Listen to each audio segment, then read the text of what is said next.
Hello everyone, स्वागत है आप सभी का एक और नए वीडियो में। तो आज के इस वीडियो में हम देखेंगे इतिहास के महत्वपूर्ण युद्ध से संबंधित महत्वपूर्ण प्रश्नोत्तर। यह वीडियो आपकी सभी आगामी परीक्षाओं के लिए महत्वपूर्ण है, तो वीडियो के अंत तक बने रहें और यदि चैनल पर नए हों तो चैनल को सब्सक्राइब जरूर कर लें। तो चलिए वीडियो को शुरू करते हैं। तो पहला प्रश्न है, तराइन का प्रथम युद्ध किस वर्ष में हुआ था? तराइन का प्रथम युद्ध हुआ था 1191 में। ऑप्शन नंबर ए 1191 में हुआ था तराइन का प्रथम युद्ध। ऑप्शन नंबर ए प्रश्न का राइट आंसर हो जाएगा। तराइन का प्रथम युद्ध 1191 ईस्वी में मोहम्मद गोरी और पृथ्वीराज चौहान के बीच हुआ था और इस युद्ध में पृथ्वीराज चौहान की जीत हुई थी। तो तराइन के प्रथम युद्ध में पृथ्वीराज चौहान की जीत हुई थी और तराइन का प्रथम युद्ध 1191 में मोहम्मद गोरी और पृथ्वीराज चौहान के बीच में हुआ था। तो प्रश्न का राइट आंसर है ऑप्शन नंबर ए 1191 और इस युद्ध में विजयी हुई थी पृथ्वीराज चौहान की। नेक्स्ट है, तराइन का दूसरा युद्ध 1192 में मोहम्मद गोरी और पृथ्वीराज चौहान के बीच हुआ था। इस युद्ध में मोहम्मद गोरी की जीत हुई थी। तराइन का दूसरा युद्ध 1192 में मोहम्मद गोरी और पृथ्वीराज चौहान के बीच में हुआ था और इस युद्ध में मोहम्मद गोरी की जीत हुई थी। जबकि तराइन का तीसरा युद्ध 1216 में हुआ था, जिसमें दिल्ली सल्तनत के मामलूक वंश के राजा इल्तुतमिश ने पूर्व घुरिद जनरल ताज अल दीन यल्दौज को हराया और कब्जा कर लिया था। नेक्स्ट है, चंदावर का युद्ध कब हुआ था? चंदावर का युद्ध कब हुआ था? तो चंदावर का युद्ध हुआ था 1194 में। 1194 में चंदावर का युद्ध हुआ था और चंदावर के युद्ध में मोहम्मद गोरी ने राजा जयचंद को पराजित किया था। चंदावर के युद्ध में मोहम्मद गोरी ने जयचंद को पराजित किया था और वर्तमान में चंदावर यमुना नदी के तट पर उत्तर प्रदेश के इटावा जिले में स्थित है और चंदावर का युद्ध हुआ था 1194 में। Option number D. नेक्स्ट है, खतौली का युद्ध कब लड़ा गया था? खतौली का युद्ध कब लड़ा गया था? तो ये लड़ा गया था 1517 में। खतौली का युद्ध 1517 में लड़ा गया था और 1517 में खतौली का युद्ध मेवाड़ और दिल्ली सल्तनत के बीच हुआ था। इस युद्ध में मेवाड़ के राणा सांगा ने दिल्ली के सुल्तान इब्राहिम लोदी को हराया और उसे कैद कर लिया और फिरौती वसूलने के बाद उसे रिहा कर दिया था। तो खतौली का युद्ध हुआ था 1517 में। Option number B. नेक्स्ट है, पानीपत का प्रथम युद्ध कब हुआ था?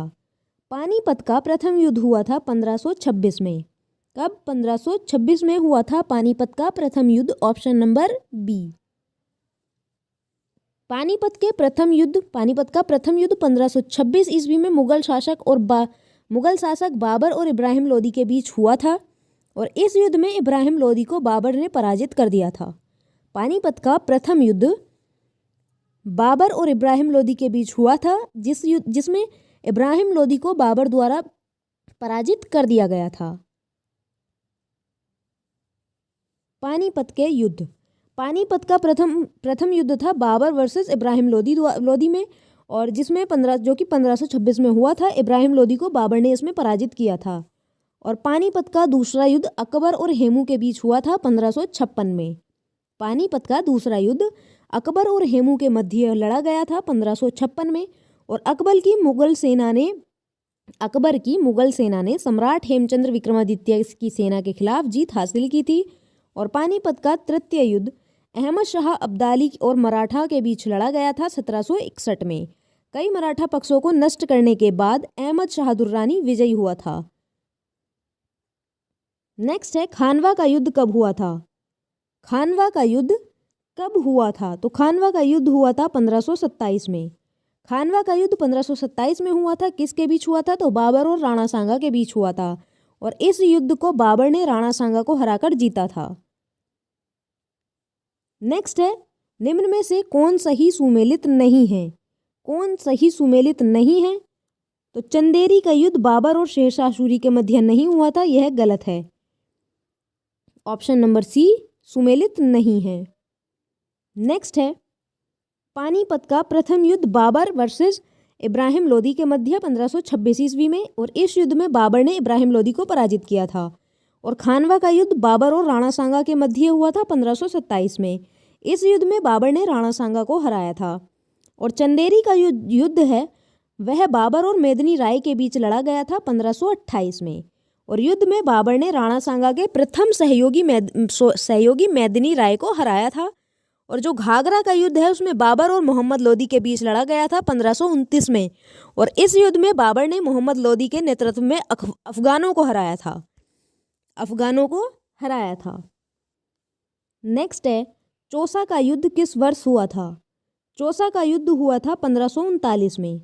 ऑप्शन नंबर ए 1539 में। चौसा का युद्ध 1539 में शेर खां और हुमायूं के बीच लड़ा गया था। और इस युद्ध में शेर खान की जीत हुई थी और उसने अपना नाम बदलकर शेरशाह सूरी रख लिया था। चौसा के युद्ध की विजय के बाद शेर खान ने अपना नाम बदलकर शेरशाह सूरी रख लिया था। और चौसा का युद्ध 1539 में हुआ था शेर खां और हुमायूं के बीच।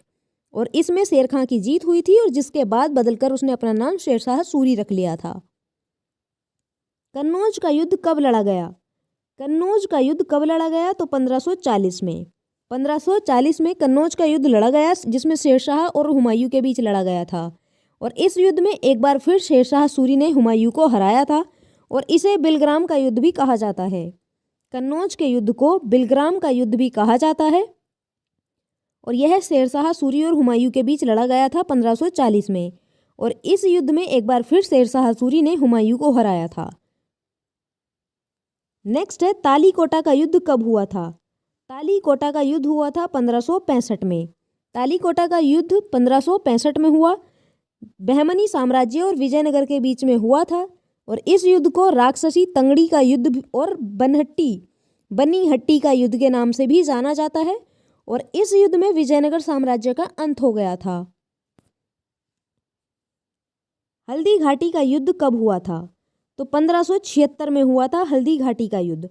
हल्दी घाटी का युद्ध 1576 में अकबर और महाराणा प्रताप के बीच हुआ था और इस युद्ध में अकबर की जीत हुई थी। प्लासी का युद्ध कब लड़ा गया था? तो प्लासी का युद्ध लड़ा गया था 1757 में। प्लासी का प्रथम युद्ध 23 जून 1757 को भागीरथी नदी के तट पर प्लासी नामक स्थान पर हुआ था। और इस युद्ध में एक तरफ ब्रिटिश ईस्ट इंडिया कंपनी की सेना थी और दूसरी तरफ बंगाल के नवाब की सेना थी। रॉबर्ट क्लाइव के नेतृत्व में कंपनी की सेना ने नवाब सिराजुद्दौला को हराया था। नेक्स्ट है अलीनगर की संधि कब हुई? तो 1757 में हुई थी अलीनगर की संधि। अलीनगर की संधि ब्रिटिश ईस्ट इंडिया कंपनी के रॉबर्ट क्लाइव और मोहम्मद सिराजुद्दौला के मिर्जा यानी कि बंगाल के नवाब के बीच में संपन्न हुई थी 1757 में। नेक्स्ट है पुरंदर की संधि 1665 में डैश और छत्रपति शिवाजी के बीच हस्ताक्षर किए गए थे। तो जयसिंह प्रथम के बीच पुरंदर की संधि 1665 में जयसिंह प्रथम और छत्रपति शिवाजी के बीच हस्ताक्षर किए गए थे। Option number A. और पुरंदर किला महाराष्ट्र के पुणे में स्थित है। पुरंदर किला महाराष्ट्र के पुणे में स्थित है। मुगल बादशाह औरंगजेब की ओर से राजा जयसिंह ने हस्ताक्षर किए थे इस पर। और शिवाजी 23 किलो को सम्राट को सौंपने पर सहमत हुए, जबकि सम्राट ने राजगढ़ और उसके राजस्व सहित 12 किलो पर शिवाजी के अधिकार को मान्यता दी थी। शिवाजी ने शाही सेवा के लिए अपने पुत्र संभाजी के अधीन 5000 सैनिकों की आपूर्ति करने का वादा किया। शिवाजी भारत में मराठा साम्राज्य के संस्थापक हैं और 1674 में उन्हें औपचारिक रूप से रायगढ़ में अपने साम्राज्य के छत्रपति सम्राट के रूप में ताज पहनाया गया। और राजा जयसिंह राजा मानसिंह के वंशज हैं और वह सम्राट अकबर के प्रसिद्ध नवरत्नों में से एक हैं। प्रथम कर्नाटक युद्ध डैश और डैश के बीच लड़ा गया था। तो फ्रांसीसी और ब्रिटेन के बीच लड़ा गया था। Option number A. प्रथम कर्नाटक युद्ध फ्रांसीसी और ब्रिटेन के बीच में लड़ा गया था। Option number A. सेंट थोम की लड़ाई नदी के किस तट पर फ्रांसीसी और अनवरुद्दीन कर्नाटक के नवाब के कमांडर महफूज खान के बीच लड़ी गई थी? तो ऑप्शन नंबर बी अडियार। प्रथम कर्नाटक युद्ध को सेंट थोम मद्रास में की लड़ाई के लिए याद किया जाता है, जो कि 1746 में फ्रांसीसी सेना ने जीती और कर्नाटक के नवाब अनवरुद्दीन के सेना के बीच लड़ाई लड़ी गई थी। वांडीवास का युद्ध कब हुआ था? वांडीवास का युद्ध हुआ था 1760 में। वांडीवास का युद्ध 7 वर्षीय युद्ध जो कि 1756 से 1763 के दौरान दक्षिणी भारत में एंग्लो फ्रांसीसी संघर्ष में निर्णायक लड़ाई थी और इसमें फ्रांसीसी सेना की हार हुई थी।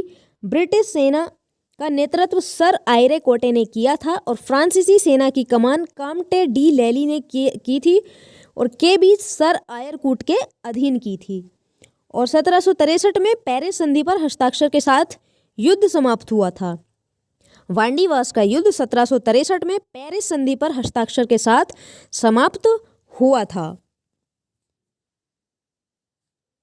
नेक्स्ट है प्रथम आंग्ल मैसूर युद्ध कब हुआ था? प्रथम आंग्ल मैसूर युद्ध हुआ था ऑप्शन नंबर 1।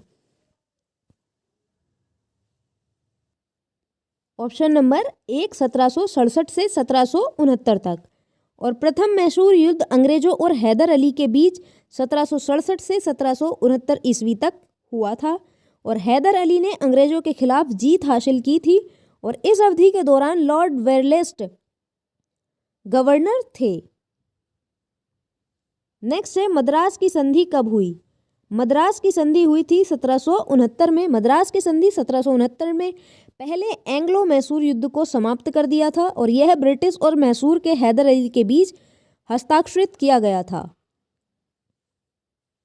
मैसूर साम्राज्य और ब्रिटिश ईस्ट इंडिया कंपनी के बीच द्वितीय आंग्ल मैसूर युद्ध किस वर्ष में हुआ था?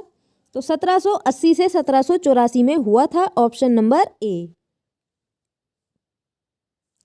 किसके बीच हुआ था? तो यह हैदर अली निजाम मराठा संयुक्त सेना वर्सेस ब्रिटिश सेना के मध्य हुआ था और इस युद्ध के दौरान 1782 में हैदर अली की मृत्यु हो गई थी और उसका पुत्र टीपू सुल्तान उसका उत्तराधिकारी बना था।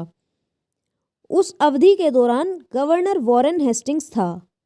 गवर्नर वॉरेन हेस्टिंग्स था उस अवधि के दौरान। मंगलोर की संधि कब हुई थी?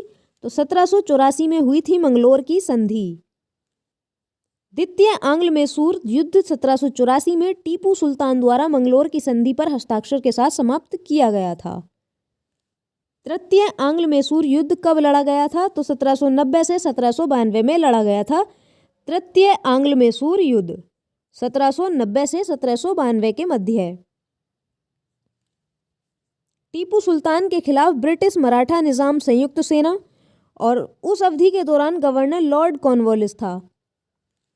श्रीरंगपट्टन की संधि कब हुई थी? तो 1792 में हुई थी श्रीरंगपट्टन की संधि। Option number B 1792। तृतीय आंग्ल मैसूर युद्ध के बाद 1792 में टीपू सुल्तान द्वारा श्रीरंगपट्टनम की संधि पर हस्ताक्षर किए गए थे। तृतीय आंग्ल मैसूर युद्ध के बाद 1792 में टीपू सुल्तान द्वारा श्रीरंगपट्टनम की संधि पर हस्ताक्षर किए गए थे। नेक्स्ट है चतुर्थ आंग्ल मैसूर युद्ध कब लड़ा गया था? तो 1799 में। 1799 में चतुर्थ आंग्ल मैसूर युद्ध लड़ा गया था। Option number B. 1799 में अपनी राजधानी श्रीरंगपट्टनम की रक्षा करते समय टीपू सुल्तान की मृत्यु हो गई और 1799 में अंग्रेजों के लिए फ्रांसीसियों का खतरा भी समाप्त हो गया। उस अवधि के दौरान गवर्नर लॉर्ड वेलेस्ली था। नेक्स्ट है बक्सर का युद्ध कब हुआ था? बक्सर का युद्ध हुआ था 1764 में। ऑप्शन नंबर ए 1764 में हुआ था बक्सर का युद्ध। बक्सर का युद्ध 22 से 23 अक्टूबर 1764 को हुआ था और बक्सर के युद्ध में बंगाल के नवाब मीर कासिम, अवध के नवाब शुजाउद्दौला तथा मुगल बादशाह शाह आलम द्वितीय की संयुक्त सेना अंग्रेज ईस्ट इंडिया कंपनी के विरुद्ध लड़ी थी।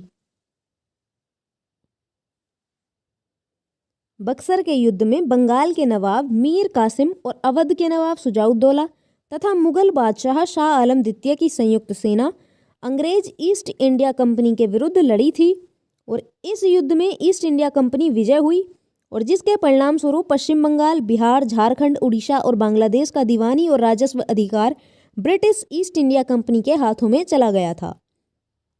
बक्सर के युद्ध में हुई हार के कारण पश्चिम बंगाल, बिहार, झारखंड, उड़ीसा और बांग्लादेश का दीवानी और राजस्व अधिकार ब्रिटिश ईस्ट इंडिया कंपनी के हाथ चला गया था। नेक्स्ट है 1765 की इलाहाबाद की संधि द्वारा ईस्ट इंडिया कंपनी ने डैश प्राप्त किया था। तो बंगाल, बिहार और उड़ीसा का दीवानी अधिकार प्राप्त किया था। और प्लासी का युद्ध हुआ था 23 जून 1757 को और बक्सर का युद्ध 22 अक्टूबर 1764 को। 1765 में रॉबर्ट क्लाइव द्वारा इलाहाबाद में नवाब शुजाउद्दौला और सम्राट शाह आलम द्वितीय के साथ 2 संधियां की गई थीं। अवध के नवाब के साथ पहली संधि के तहत इलाहाबाद और कारा को नवाब ने मुगल सम्राट शाह आलम द्वितीय को सौंप दिया था और शाह आलम द्वितीय के साथ दूसरी संधि के तहत सम्राट को कंपनी के संरक्षण में इलाहाबाद में रहने के लिए कहा गया और 26 लाख रुपए के वार्षिक भुगतान के बदले ईस्ट इंडिया कंपनी को बंगाल, बिहार और उड़ीसा की दीवानी प्रदान की गई। सालबाई की संधि कब की गई? सालबाई की संधि 1782 में हुई, ऑप्शन नंबर ए 1782 में। प्रथम आंग्ल मराठा युद्ध के परिणाम को तय करने के लिए लंबी बातचीत के बाद मराठा साम्राज्य और ब्रिटिश ईस्ट इंडिया कंपनी के प्रतिनिधियों द्वारा 17 मई 1782 को इस पर हस्ताक्षर किए गए थे और इस पर वॉरेन हेस्टिंग्स और महादजी सिंधिया के बीच हस्ताक्षर किए गए थे। नेक्स्ट है 1802 में बेसिन की संधि निम्नलिखित में से किसके बीच हुई थी? तो बाजीराव द्वितीय और ब्रिटिश के बीच। 1802 में बेसिन की संधि बाजीराव द्वितीय और ब्रिटिश के बीच हुई थी और नाना साहब बाजीराव द्वितीय के दत्तक पुत्र थे। अंग्रेजों और डैश के बीच राजपुर घाट की संधि पर हस्ताक्षर किए गए। तो यशवंत राव होलकर। अंग्रेजों और यशवंत राव होलकर के बीच राजपुर घाट की संधि पर हस्ताक्षर किए गए थे और यह संधि 1805 द्वितीय आंग्ल मराठा युद्ध के परिणामों में से एक थी और इस संधि ने द्वितीय आंग्ल मराठा युद्ध के अंत को चिन्हित किया था। नेक्स्ट है पिंडारी युद्ध 1817 से 1818 को डैश के नाम से भी जाना जाता है। तो तृतीय आंग्ल मराठा युद्ध के नाम से जाना जाता है, option number C. Option number C तृतीय आंग्ल मराठा युद्ध के नाम से जाना जाता है। सुगोली की संधि निम्नलिखित में से किस वर्ष में संपन्न हुई थी? तो 1816 में संपन्न हुई थी सुगोली की संधि। 1816 में हस्ताक्षरित सुगोली की संधि ब्रिटिश भारत और नेपाल साम्राज्य के बीच संपन्न हुई थी और सुगोली की संधि ने गंडक को भारत और नेपाल के बीच अंतर्राष्ट्रीय सीमा के रूप में परिभाषित किया था और संधि के तहत अंग्रेजों ने कुमाऊं और गढ़वाल के बड़े हिस्से पर कब्जा कर लिया था। नेक्स्ट है इंपॉर्टेंट फैक्ट्स। भारत और पाकिस्तान युद्ध 1665 में, 1971 में और 1999 में कारगिल युद्ध। भारत और चीन युद्ध 1962 में। भारत और चीन युद्ध और 1962 में और प्रथम विश्व युद्ध 1914 से 1918 में और द्वितीय विश्व युद्ध 1939 से 1945 के मध्य है। नेक्स्ट है सिंध की लड़ाई 1712 ईस्वी में हुई और इसमें मोहम्मद कासिम ने अरबों पर अधिकार स्थापित कर लिया। कलिंग का युद्ध 261 ईसा पूर्व में और बिंदुसार के पुत्र अशोक ने 261 ईसा पूर्व में कलिंग पर आक्रमण किया था और कलिंग पर कब्जा करने में सफल भी हो गया था। हाइडेस्पेस का युद्ध 326 ईसा पूर्व में और सिकंदर या अलेक्जेंडर और पंजाब के राजा पोरस के बीच हुआ था और इसमें सिकंदर या अलेक्जेंडर की जीत हुई थी। नेक्स्ट है क्वेश्चन फॉर यू। प्रथम कर्नाटक युद्ध डैश और डैश के बीच में लड़ा गया था। प्रथम कर्नाटक युद्ध डैश और डैश के बीच में लड़ा गया था। फ्रांसीसी और डच, या फिर फ्रांसीसी और ब्रिटिश, या फिर फ्रांसीसी और पुर्तगाली, या फिर फ्रांसीसी और डेनिश।